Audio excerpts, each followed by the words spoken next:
भारत माता की, भारत माता की। કેમ છો બધા? ચૂંટણીનો થાક ઉતરી ગયો? લાગ્યો તો થાક? આટલો ભવ્ય બીજે મળે પછી શેનો થાક લાગે?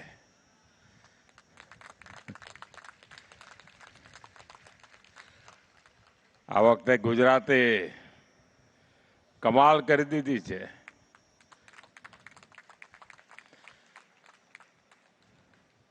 વિધાનસભામાં જે થયું એનાએ રેકોર્ડ તોડી નાખ્યા અને વિધાનસભામાં તો 50 વર્ષના રેકોર્ડ તોડ્યા હતા.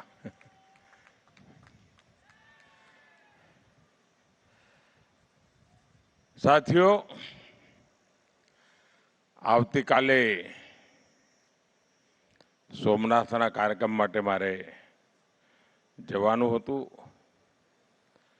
અને આજે સવારે કર્ણાટક અને તેલંગાણામાં હતો. અહીંના લોકોને થયું કે ભાઈ બધાને દર્શન થઈ જાય સારું, તો મારા માટે આનંદની વાત હતી કે મારા જામનગરના ભાઈઓને બધાને દર્શન થઈ જાય. સાથીઓ, ગુજરાતની જનતાનો ભારતીય જનતા પાર્ટી માટે એક અનેરો પ્રેમ છે, અનેક અનેક આશીર્વાદ.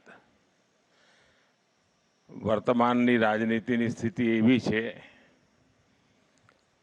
કે આટલો લાંબો સમય જન સમર્થન મળતું રહે અને ઉત્તરોત્તર વધતું રહે, એ ખૂબ મોટા અભ્યાસનો વિષય છે. ગુજરાત ભારતીય જનતા પાર્ટીએ આપ સૌ કાર્યકર્તાઓએ જે નિષ્ઠા અને સમર્પણ ભાવથી જે જવાબદારી મળી અને પરિપૂર્ણ કરવા માટેનો જે પ્રયાસ કર્યો છે, એનું આ પરિણામ છે કે સહજ રીતે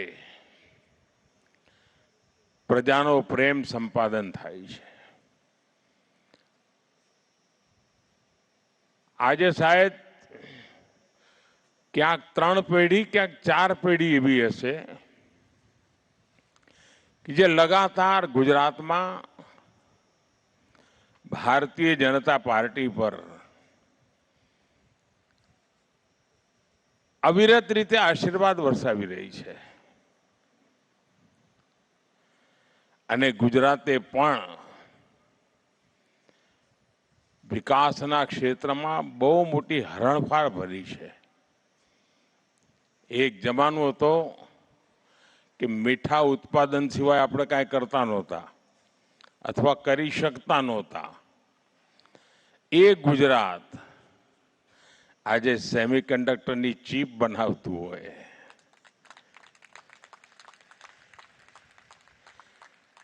એ ગુજરાત આજે મેટ્રોના કોચીજ બનાવતું હોય, એ ગુજરાત જે આધુનિક રેલવેના એન્જિન બનાવતું હોય, એ ગુજરાત જે આજે વિમાન બનાવવાની તૈયારીઓમાં પડ્યું હોય,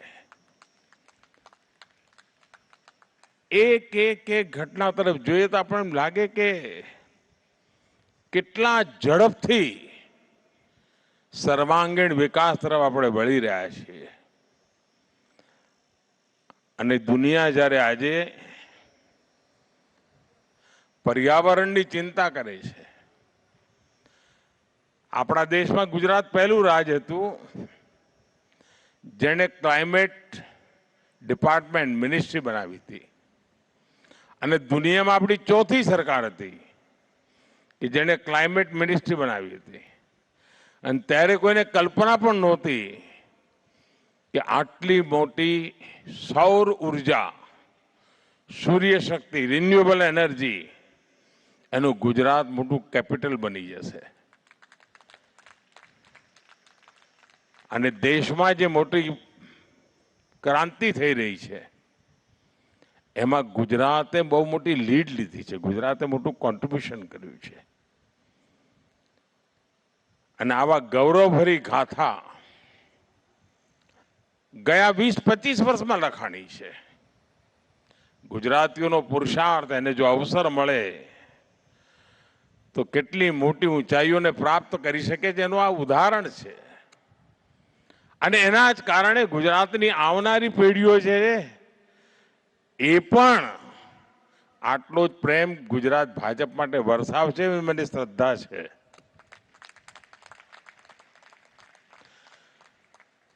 સાથીઓ, તમે હમણાં ચૂંટણીઓનો જંગ જીતેલો છે એટલે મને ખબર છે કે તમારે શું સાંભળવું છે. બંગાળ,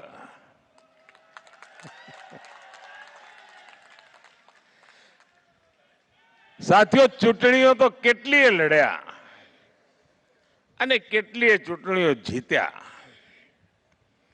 જય પરાજય તો ચાલ્યા કરતો હોય, પણ પહેલી વાર હું જોયું છે કે બંગાળની ચૂંટણીઓ સમગ્ર દેશમાં જાણે, હું નથી માનતો કે દેશના ઘણા ખૂણા કોઈ લોકોને બંગાળની દુર્દશાની તકલીફ પડી હશે, પણ દૂર દૂર હજારો માઇલ દૂર બેઠેલા વ્યક્તિને પણ બંગાળમાં પરિવર્તન આવ્યું એટલે હાશકારો થયો.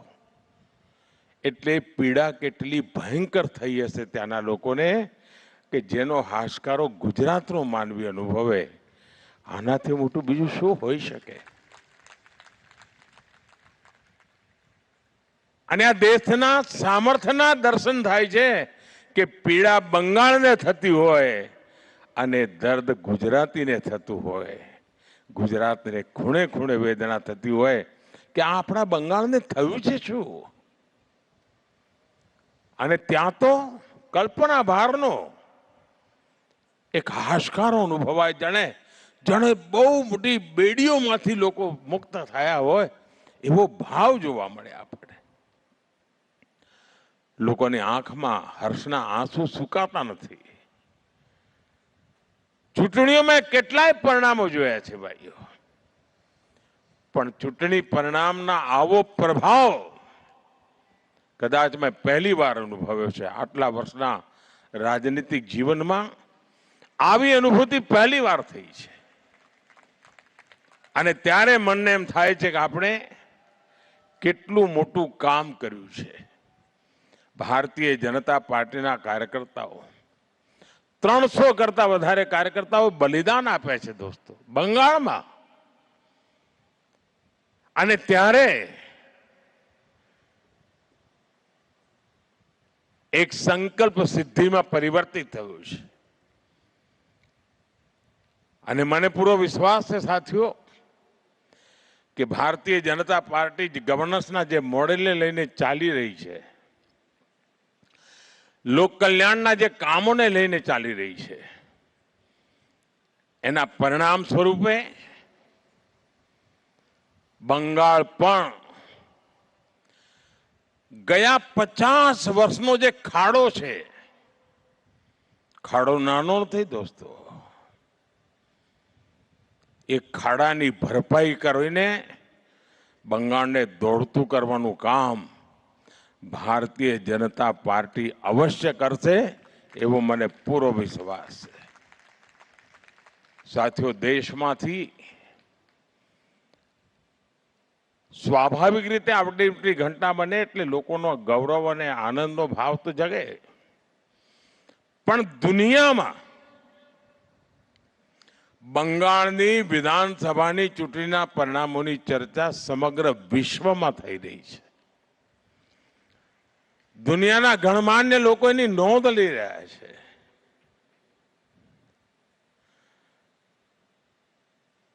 અને એ પણ નક્કી થયું છે કે જે લોકો નકારાત્મકતાને વળેલા છે, જેમની પાસે દેશને આપવા માટે કોઈ વિઝન નથી, છાસવારે નવી નવી ગાળો શોધી કાઢવી અને બોલ્યા કરવું, યુગ બદલાઈ ચૂક્યો છે. દેશની યુવા પેઢી પોતાના ભવિષ્યને જોઈ શકે છે, સપના સેવી શકે છે, સંકલ્પ કરી શકે છે અને સંકલ્પને માટે અહર્નિશ પુરુષાર્થ કરીને સિદ્ધિ પ્રાપ્ત કરવા સુધી આગળ વધવાની આજની યુવા પેઢીની તૈયારી છે. એના જે એસ્પિરેશન્સ છે એ એસ્પિરેશન્સને આજે દેશનો નવજવાન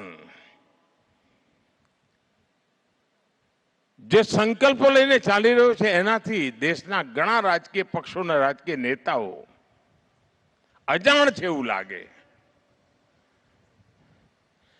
ગુજરાતી ભાષામાં કહે તો જાણે એમ લાગે મતી મરી ગઈ છે. અને એવે વખતે નિત્ય નૂતન પ્રાણ શક્તિથી ગુજરાત આગળ ધપતું હોય, ગુજરાતનું જન સામાન્યના આશીર્વાદ મળતા હોય ત્યારે આપણી જવાબદારીઓ પણ અનેક ગણી વધી જાય છે. અને મને પૂરો ભરોસો છે, ગુજરાતની ટીમ પર ભરોસો છે કે જનતા જનાર્દનની આશા આકાંક્ષાની પરિપૂર્તિમાં કોઈ કચાશ રહેવા નહીં દે. સાથીઓ,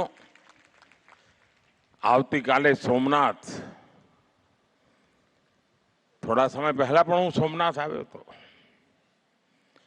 સોમનાથના વિનાશના 1000 વર્ષ એ વેદનાને ફરી એકવાર યાદ કરવાની જરૂર હતી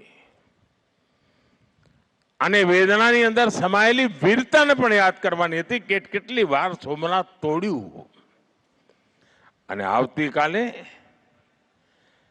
આજથી 75 વર્ષ પહેલા સરદાર સાહેબે જે સપનું જોયું, જે સંકલ્પ કર્યો હતો, આજથી 75 વર્ષ પહેલા સોમનાથ મંદિરમાં પુનઃ પ્રાણ પ્રતિષ્ઠા થઈ હતી. ડોક્ટર રાજેન્દ્ર બાબુ આવ્યા હતા. અનેક અવરોધો અને વિરોધો વચ્ચે આવ્યા હતા, ગમા અણગમા વચ્ચે આવ્યા હતા, પણ વિરાસતના મહાત્માને સમજતા હતા, દેશની જડોને જાણતા હતા અને એટલા માટે રાજેન્દ્ર બાબુએ કોઈની પણ વાત માન્યા વગર સોમનાથ પધાર્યા હતા. એને આવતીકાલે 75 વર્ષ થઈ રહ્યા છે. એ ગૌરવ ભરી પળને ફરી એકવાર એ વિરાસતનું સન્માન કરવા માટે આવતીકાલે સોમનાથમાં ભવ્ય કાર્યક્રમ થઈ રહ્યો છે અને દેશભરના લોકોને આપણી આ વિરાસત માટે ગૌરવ થાય અને એના માટે નિરંતર પ્રયાસ થાય. અને વિરાસત એક નહીં, અનેકવિધ ગુલામીના કાળખંડમાં જેટલું જેટલું સહન કર્યું છે ને, એ બધાની સામે ગૌરવથી ઊભા થઈ ગયા. આજે 10મી મેનું પણ મહત્વ ભારતની આઝાદીના આંદોલનમાં ઓછું નથી. 1857ની પહેલી ક્રાંતિ, સ્વાતંત્ર્ય સંગ્રામનું યુગલ 1857માં 10મી મેના દિવસે, અને એવી પળે જામનગરની ધરતી પર તમને બધાને મળવાનું થાય ત્યારે સ્વાભાવિક ગૌરવ થાય છે. દોસ્તો, આટલી મોડી રાત્રે પણ આપ સૌ આટલી મોટી સંખ્યામાં આવ્યા. હું જોઉં છું કે છેડે સુધી લોકો જ લોકો છે. આટલી મોટી સંખ્યામાં આપ આવ્યા, હું આપનો ખૂબ ખૂબ આભાર માનું છું. મારી સાથે બોલીએ, ભારત માતા કી, ભારત માતા કી, ભારત માતા કી, વંદે વંદે વંદે. ખૂબ ખૂબ ધન્યવાદ મિત્રો.